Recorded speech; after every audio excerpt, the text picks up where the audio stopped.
Right, we've got a Fowler coming along now. John Fowler and company had their works in Leeds. It's known as the Skinner Plough Works. That tells you the sort of things they were doing. He was a man who was a Quaker, and he came from Wiltshire originally, but he set up his works in Leeds, and he was one who wanted to use steam for the benefit of mankind. And he experimented with different systems of ploughing with steam, but he ended up producing more ploughing engines than anyone else. But they also built these very fine road haulage engines. And this one was built during the First World War for the army, for gun haulage. And in later years it came into use for road haulage.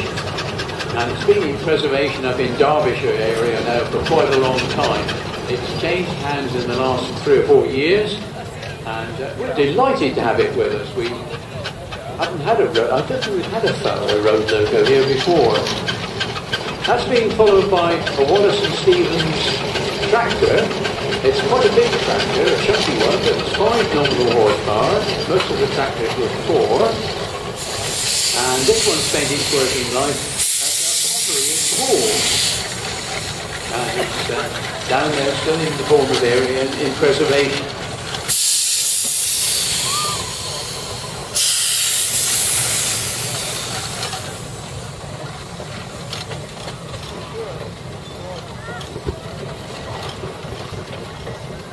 Right, we've got a bit of a road jam here.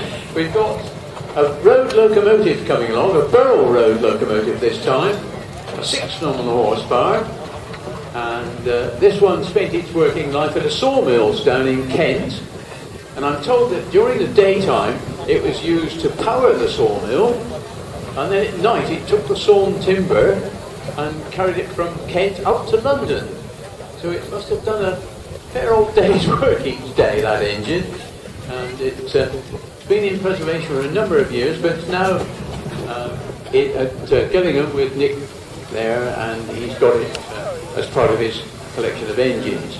Right, we've got a different demonstration for you now, and this is a Burrell crane engine, and we've got a boiler here which we've picked up for you, just to show how these train engines could be used to move things around. Now that boiler weighs 3.5 tons,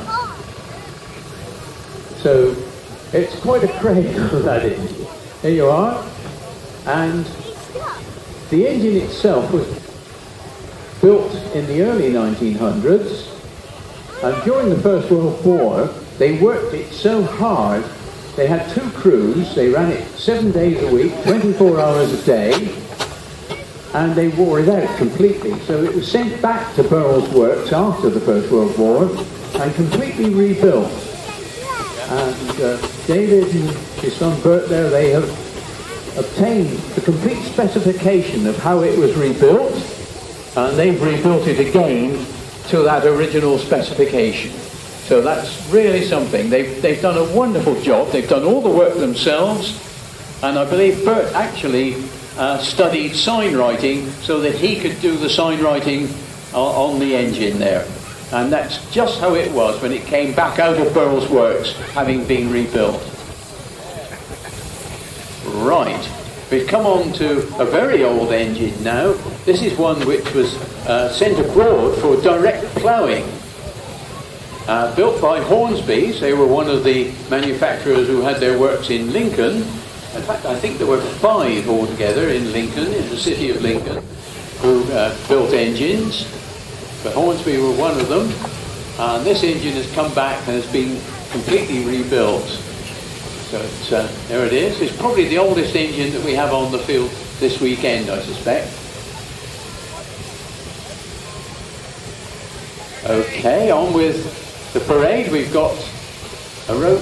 Oh, it's going back. Was it something I said? No, I don't think so.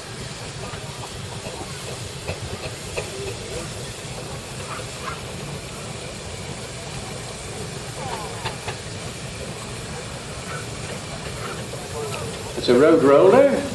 Oh, they're having trouble on the wet ground, unfortunately. They've only got 1 pin in, I suspect. The driving pins that attach the rear wheels to the axle. There's a pin that goes into the axle, and if they don't put both pins in on this wet ground, they will probably slip. And I think that's what's happening. Yes, they're going to put the second pin in, the driving pin in. When we call it a pin, I mean it's about 2 inches diameter.